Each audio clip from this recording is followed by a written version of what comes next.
Banmu. Ban iki yo ban sepeda kuwi. Dadine jaman rikala semono dulu nenek toko-toko sing istimewa kaya saiki kok tambal ban ki mlaku. Ban apa sing medeni? Yo kabeh ban nek mlinggih yo bakal medeni to. Ban sepur yo medeni. Ban bis medeni. Sing medeni nek Apa? banci. Aku dene aku birak-birak kok. Anu baik karo Mas Gareng. Menawi nembang lan ngatur lelagon wonten laladan wates niku kudu ngati-ati. Mriki niku daerah yang berbudaya. Paguyuban karawitan menika kathah sanget gamelan niku nganti kepangset. Mereka dipun bimbing, dipun bina, sinau sareng-sareng kalian Bapak Susilo Budi. Nggih, guru. Nggih. Mau sore ya wis tari-tarian. Nggih. Kula mujudake dadi tetenger ya, Lek. Betul. Harus Mas. Betul. Keluarga jenengan kene, keluarga sing budaya. Betul. Lan ninggalke marang seni tradisine. Tetep diuri-uri lestari lan urip ana ing wates kene. Amin amin ya rabbal Lah nek komplit Mbak niki panjenenganipun Bapak Susilo dipun aturi minggah wonten pepanggengan. Nggih. Monggo jenengan kang ngaturi nggih. Bapak Susilo Budi. Susilo Budi monggo dengan paring jauh baikkan. Pak Susilo menika boten ngirani raos hormat kula dhateng panjenengan aturan dengan tindak wonten ing pepanggungan Pak Susilo. Nggih. Dipun sekopi nggih. Nggih, kelok barang main anu kersanipun sinom kelok barang nggih. Tasih lenggah nggih Pak Susilo nggih. Taksir Pak. Nggih. Monggo ketoprak Mas. Ya, repeke kelok barang. Duduk.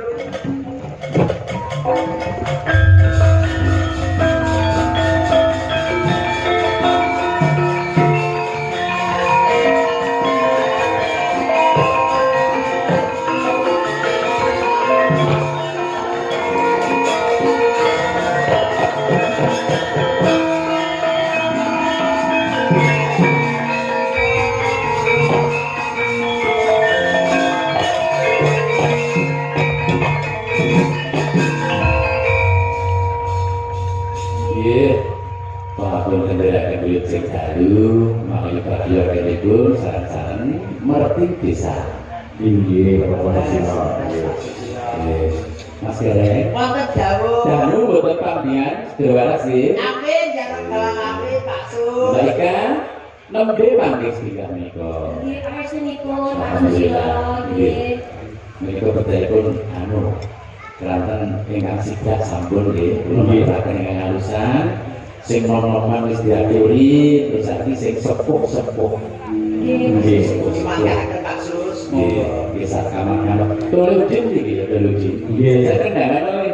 Nah, Mas Budi menika adalah alumni Insya Allah berwisuda sarjana seni wonten ing Karawitan isi Surakarta putra daerah dari Wates. Nggih. Lagi skripsi nggih. Ya ora sambung ora sambung ngadekno. termasuk satu-satunya mahasiswi yang dari Mahasiswa yang dari isi loh Mas. Dulu Wates itu. Leres nggih. Kula terbilang wonten ing ping kula menika senior cukup kondang ya. Nggih, ngono Pak Sus. Kasihan. Nggih. Wah, kenapa-napa Nggih. Nggih, mungkin langsung double senggak hukum Mas nggih. ora enggak nggih. Kersane dulu noda. Nggih, ngono Pak Sus. Nggih. Saged dipunwiti?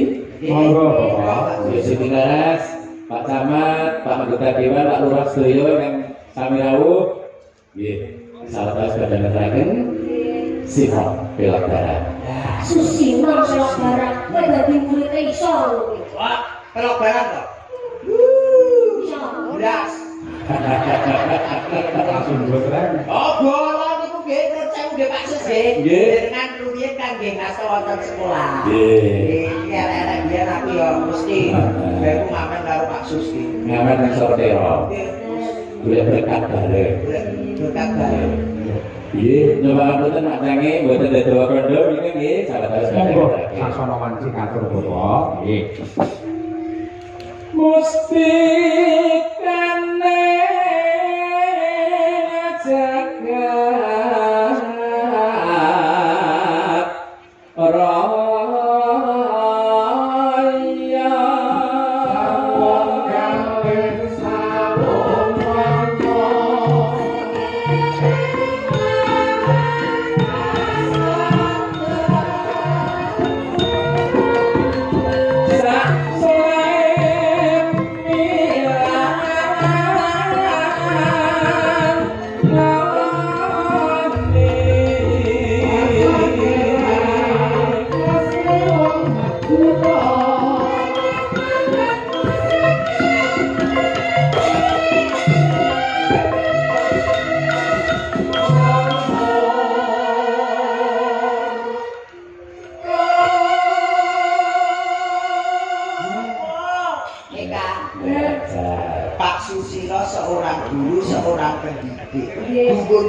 siji. Piye? Nek latihan nembang ki neng ndi?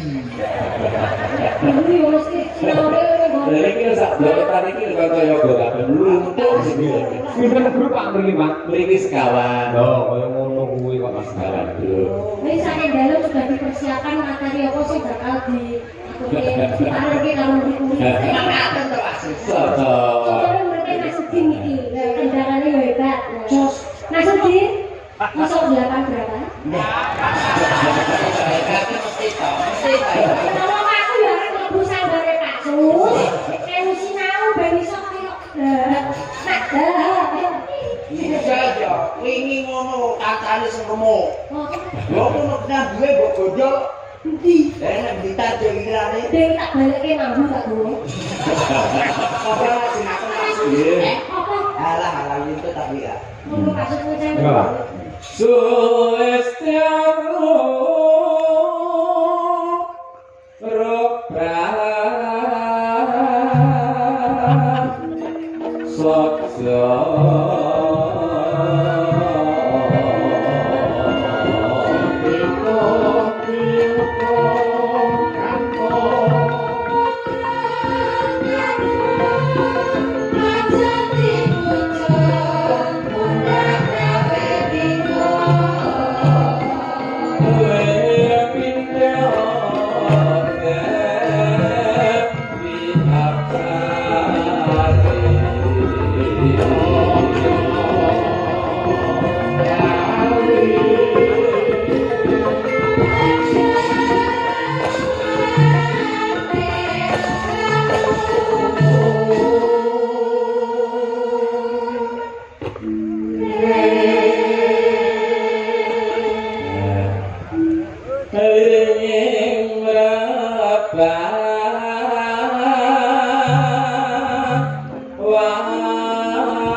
Tapi itu orang kali sudah balik.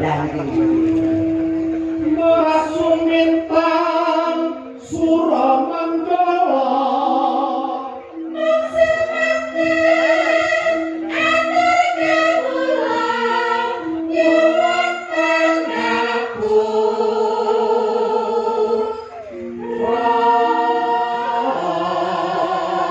Ini jelas kan Mononogo Suminten.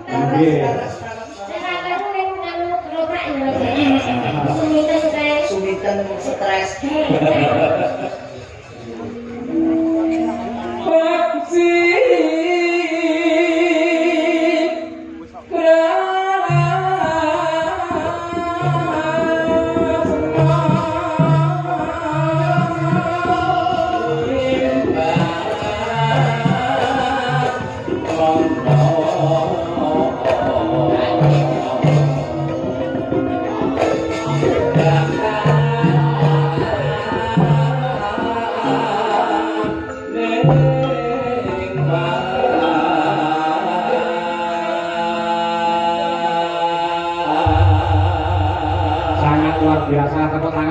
Susilo Budi lan Mas Udin.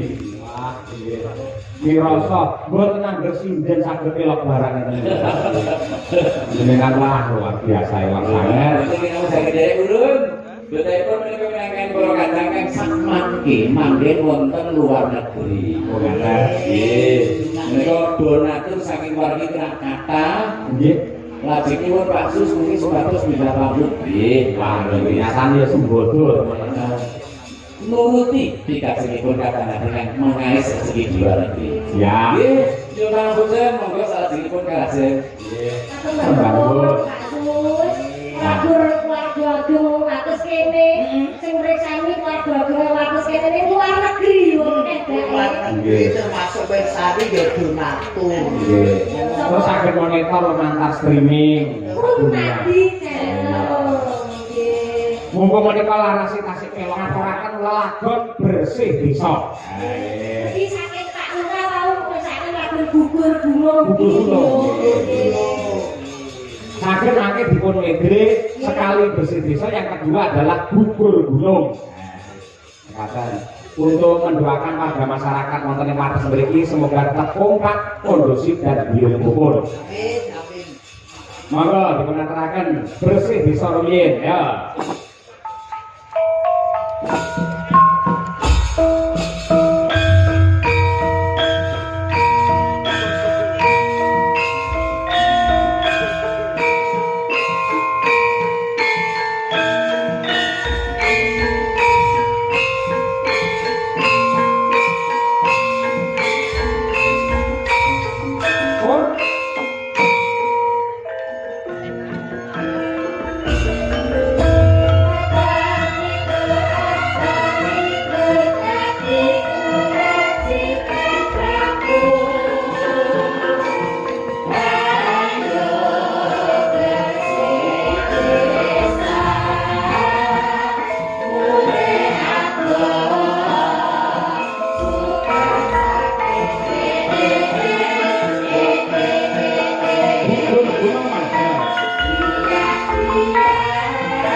dumateng paguyuban karawitan ingkang dipun wadahi wonten ing Pakoso Laras ing Desa Wates Jenangan Ponorogo niki wau.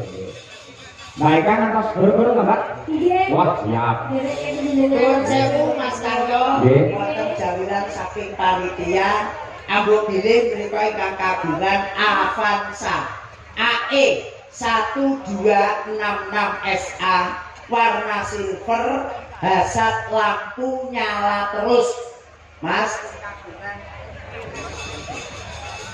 Sing kagungan Avanza AE 1266 SA hasilipun nyala terus, Mas nggih. Monggo Nggih, padamkan dulu. perhatian saking panitia sangat luar biasa. Mas Bareng, Mbak Eka. Nggih. mangke perkawis gojek kalajengaken wonten ing goro-goro. Kamundhut saking panitia bangun pura kencana tegesipun bangun dumateng gerbang yang indah menuju zaman keemasan untuk seluruh warga masyarakat ing Laladan Wates dipun pandhegani kalian Bapak Kepala Desa Munaji. Saged istirahat rumiyin kok tak rakit batuk gelar cerita. Nggih.